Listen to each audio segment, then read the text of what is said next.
मोठी बातमी मी तुम्हाला सांगणार आहे। राज्यातील सर्वात मोठी ब्रेकिंग न्यूज आहे, कारण भाजप आणि एनसीपी युती का झाली नाही? सह्याद्री अतिथीगृहावर असं काय घडलं?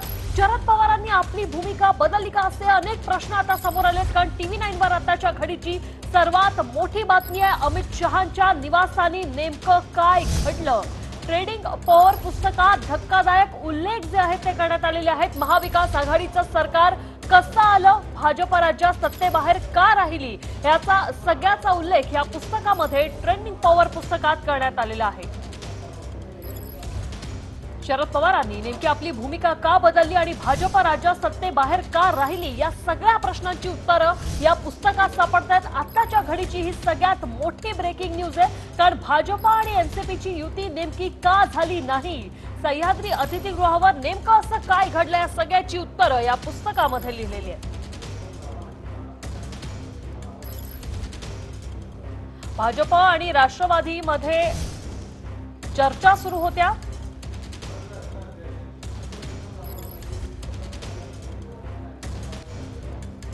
दादा, भाजप राष्ट्रवादीच्या डीलला पवार साहेबांचा पाठिंबा बहुधा मिळणार नाही असं दिसतंय। सगळीकडून आमच्या सूत्रांना हेच समजते, नेमकं काय चाललंय असं फडणवीसांनी विचारलं। तर त्यावर अजित पवार म्हणाले, तुम्ही म्हणताय ते खरं आहे, जीत भी मेरी पट भी मेरा, असं पवारांचं एकंदर धोरण दिसतंय। त्यांना वाटतंय की सेनेला पाठिंबा दिला तर सगळी सत्ता आपल्या हातात राहील, अशी संधी कोण परत सोडेल असं अजित पवार म्हणतायत। फडणवीस आणि अजित पवारांमधला संवाद पाहतोय, तर फडणवीसांनी त्यावर विचारलंय, तुमची भूमिका काय आहे? त्यावर अजित पवार म्हणतात, अजूनपर्यंत मी भाजप आणि तुमच्या बरोबर आहे। त्यावर फडणवीस म्हणतात, तुम्ही पुरेसं संख्याबळ जमवू शकाल का? त्यावर अजित पवारांनी म्हटलंय, या घडीला माझ्याकडे 28 आमदार आहेत, मी जे म्हणेन ते करतील। तुमच्याकडे असलेलं संख्याबळ आणि अपक्ष आमदार यांच्या ताकदीवर आपण बहुमत मिळवू शकू, असं अजित पवारांनी म्हटलंय।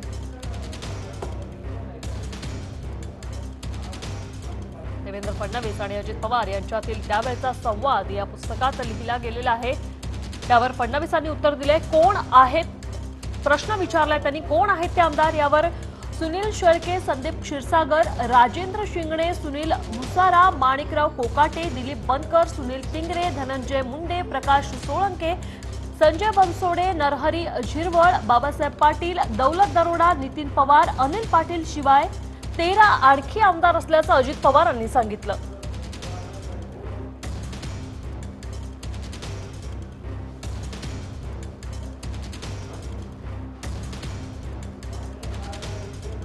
त्यावेळी जो फडणवीस आणि अजित पवारांमध्ये संवाद झालाय तो लिहिलेला आहे। त्यावर फडणवीस म्हणतात, या आमदारांना राज्याच्या बाहेर घेऊन जावं असं तुम्हाला वाटतंय का? ते बाहेर सुरक्षित राहतील।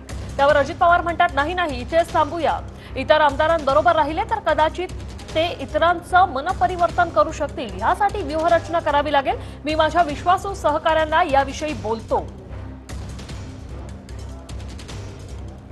4 आमदारांचा एक गट करू, माझ्या विश्वासातले 28 आमदार ग्रुप लीडर म्हणून काम करतील, उरलेल्या 1-2 आमदारांशी बोलून त्यांचं मन वळवण्याचं काम या 28 आमदारांवर सोपवलं जाईल।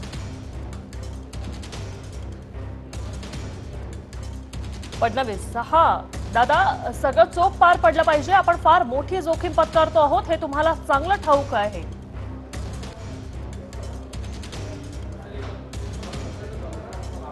दिनेश दुखंडे आमचे प्रतिनिधी आपल्यासोबत सध्या जोडले गेले आहेत। दिनेश, खरं तर हा खूप मोठा खुलासा आहे, जो संवाद फडणवीस आणि अजित पवारांमध्ये घडलेला तो या पुस्तकात लिहिला गेलेला आहे, आणि यावरून आता अनेक खलबत चर्चांना आता उधाण येणार आहे। काय सांगाल, नेमकं अजून काय काय लिहिलंय?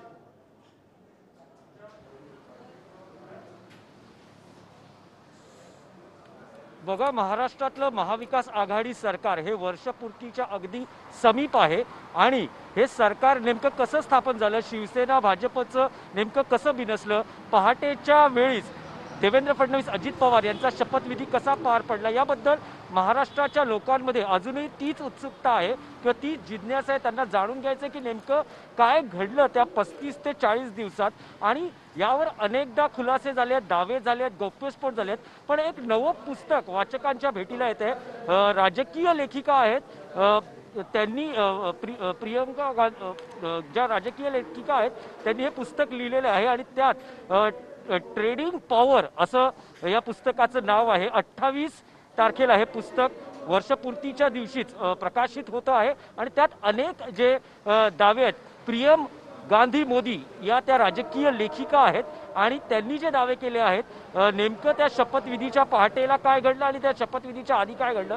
पण सगळ्यात महत्त्वाचं राष्ट्रवादी काँग्रेसचे अध्यक्ष आणि महाविकास आघाडीचे शिल्पकार शरद पवार हे भाजप बरोबर सरकार बनवू इच्छित होते आणि त्यासाठी अमित शहा यांच्या दिल्लीतील निवासस्थानी एक महत्त्वाची बैठक पार पडली.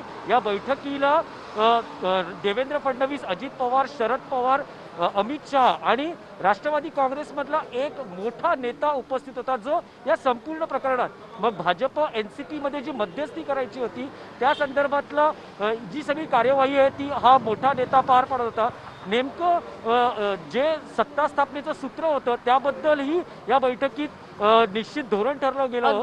पण पुढे हे सरकार का बनलं नाही या बाबतीत अगदी आणि असे एक धक्कादायक खुलासे जे आहेत ते दिनेश या पुस्तकात केले गेलेले आहेत. धन्यवाद तुम्ही दिलेल्या या सविस्तर माहितीसाठी. तर अनेक महत्त्वाचे आणि मोठे खुलासे केले आहेत. TV9 वर आताची ही सर्वात मोठी बातमी आम्ही तुम्हाला सांगितली. दादा, भाजप राष्ट्रवादीच्या डीलला पवार साहेबांचा पाठिंबा बहुधा मिळणार नाही असं दिसतंय. सगळीकडून आमच्या सूत्रांना हेच समजतंय. नेमकं काय चाललंय? तुम्ही म्हणताय ते खरं आहे. चित भी मेरी पट भी मेरा असं पवारांचं एकंदर धोरण दिसतंय. त्यांना वाटतंय की सेनेला पाठिंबा दिला तर सगळी सत्ता आपल्या हातात राहील. अशी संधी कोण बरं सोडेल? तुमची भूमिका काय आहे? अजूनपर्यंत मी भाजप आणि तुमच्या सोबत आहे. तुम्ही पुरेसं संख्याबळ जमवू शकाल? या घडीला माझ्याकडे 28 आमदार आहेत. मी जे म्हणेन ते करतील. तुमच्याकडे असलेलं संख्याबळ आणि अपक्ष आमदार यांच्या ताकदीवर आपण बहुमत मिळवू शकू. कोण आहेत ते आमदार सांगाल का? सुनील शेळके, संदीप क्षीरसागर, राजेंद्र शिंगणे, सुनील भुसारा, माणिकराव कोकाटे, दिलीप बनकर, सुनील तिंगरे, धनंजय मुंडे, प्रकाश सोळंके, संजय बनसोडे, नरहरी झिरवळ, बाबासाहेब पाटील, दौलत दरोडा, नितीन पवार, अनिल पाटील आणि शिवाय 13 आणखी आमदार आहेत. या आमदारांना राज्याच्या बाहेर घेऊन जावं असं तुम्हाला वाटतं काय? ते बाहेर सुरक्षित राहतील? नाही, इथेच थांबूया. इतर आमदारांसोबत राहिले तर कदाचित ते इतरांचं मनपरिवर्तन करू शकतील. यासाठी व्यूहरचना करावी लागेल. मी माझ्या विश्वासू सहकाऱ्यांशी याविषयी बोलतो. 4 आमदारांचा एक गट करू.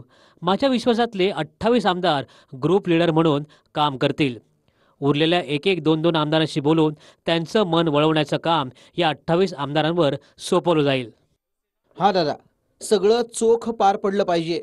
आपण फार मोठी जोखीम पत्करतो आहोत हे तुम्हाला चांगलंच ठाऊक आहे, होय ना? तर हा संवाद या पुस्तकातला आपण पाहिलेला आहे आणि या पुस्तकातल्या संवादानंतर तसेच अनेक धक्कादायक मोठे दावे जे आहेत ते देखील या पुस्तकात केले गेलेले आहेत. या पुस्तकाच्या ज्या लेखिका आहेत प्रियम गांधी मोदी यांच्याशी अगदी एक्सक्लुझिव्हली बातचीत केली आहे आमचे प्रतिनिधी दिनेश दुखंडे यांनी, ती ऐकूया.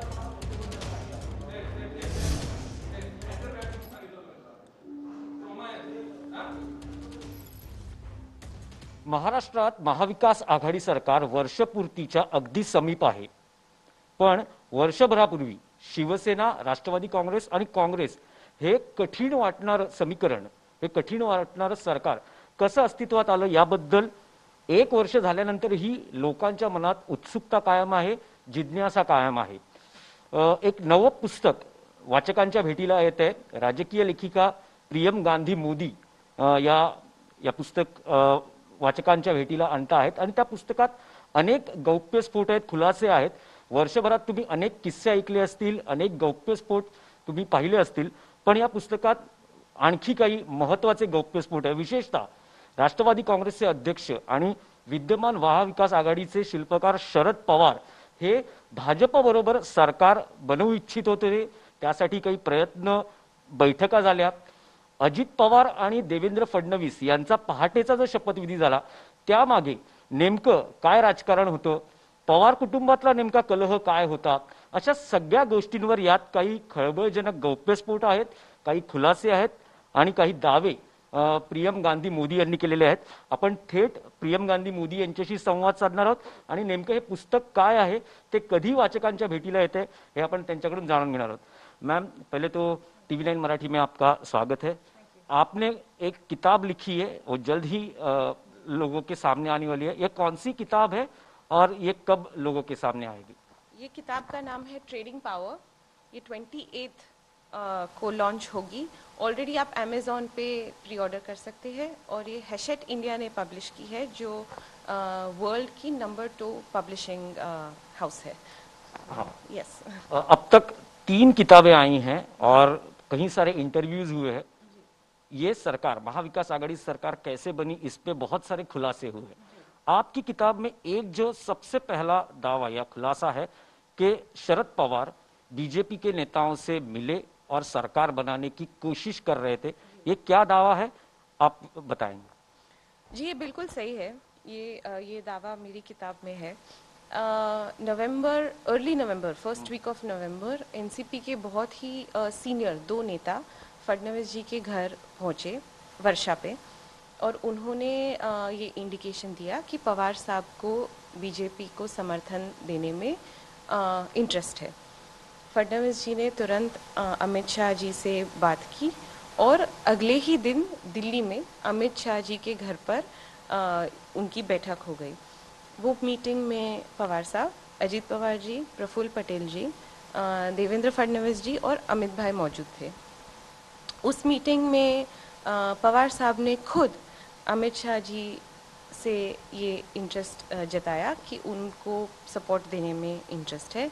सारी जो डिटेल्स है पावर शेयरिंग की, किस मिनिस्ट्री किसको जाएगी, कौन सा पोस्ट किसको जाएगा, वो सारी जो डिटेल्स है वो तय हो गई। फिर ये तय हुआ कि प्रेसिडेंट्स रूल को लाने में वो मदद करेंगे।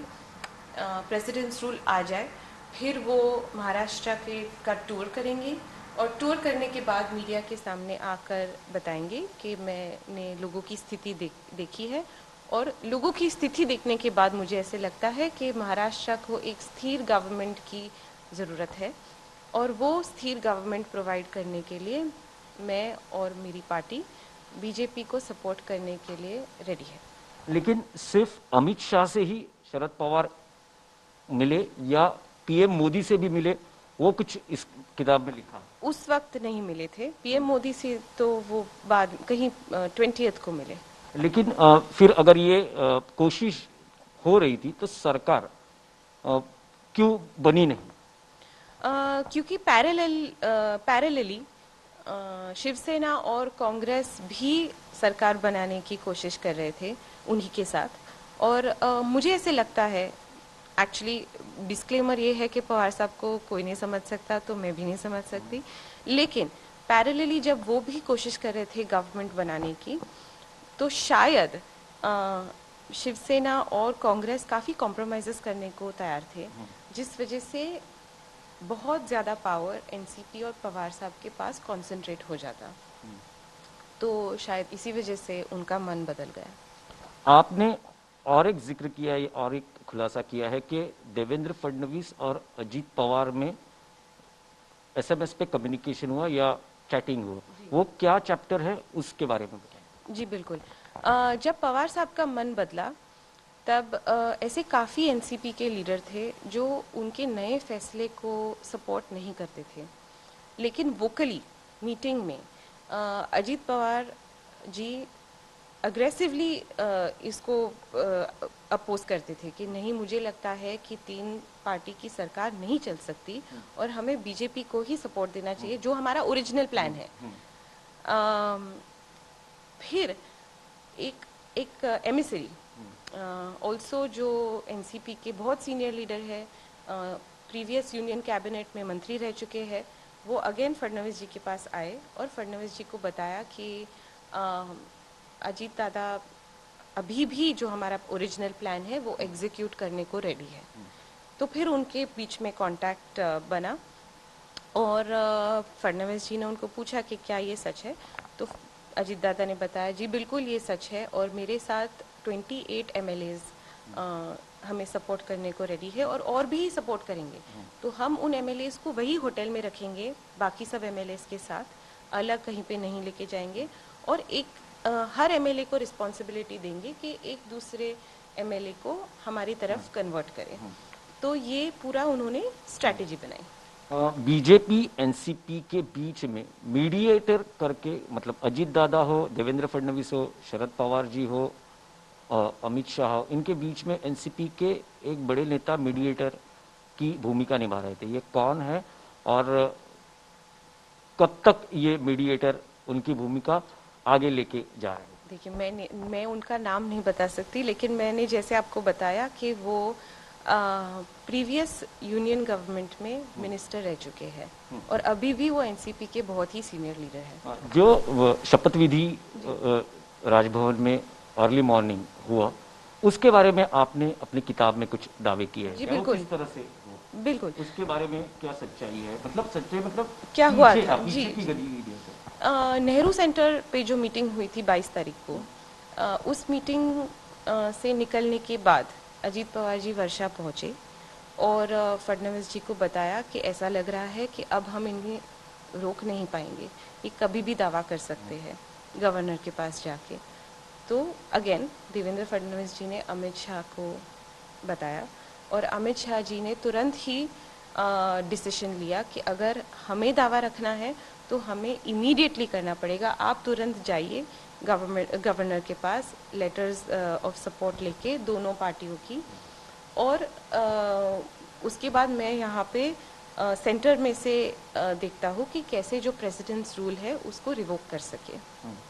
टाइम नहीं था कि यूनियन कैबिनेट मीटिंग बुला सके जो नॉर्म है प्रेसिडेंट्स रूल रिवोक करने के लिए। तो फिर उन्होंने सेंटर से जो कोशिशें की रिवोक करने की, वो उनकी तरफ से, और यहाँ पे साइमल्टेनियसली गवर्नर के घर पे तैयारियां होने लगी क्योंकि लेटर मिल गए, सिग्नेचर्स मिल गए। अजीत दादा लेजिस्लेटिव पार्टी लीडर थे, उनके पास सारी सिग्नेचर्स थी, वो व्हिप इश्यू कर सकते थे। तो उस बेसिस पे गवर्नर ने वो दावा एक्सेप्ट किया और गवर्नर ने फिर प्रेसिडेंट्स रूल रिवोक किया। कई सारे विधायक, एनसीपी के विधायक अजीत पवार जी के साथ थे। आपने कहा है कि 28 विधायक उनके साथ थे, तो उनको कैसे इकट्ठा रखा गया अजीत पवार ने, और फिर वो सारे विधायक एनसीपी में फिर से शरद पवार जी के साथ जाने के लिए कैसे तैयार हुए? जहाँ तक मुझे पता है वो सारे विधायक अजीत दादा के टच में थे, और जब वो जान गए कि पवार साहब अजीत दादा को लेजिस्लेटिव पार्टी लीडर से निकाल के फिर जयंत पाटिल जी को डाला है, फिर भी वो उनको सपोर्ट करने को रेडी थे, फिर भी बीजेपी को सपोर्ट करने को रेडी थे। सुप्रीम कोर्ट का जजमेंट जब बदला तभी प्लान फिर एग्जीक्यूट ही नहीं हुआ। लेकिन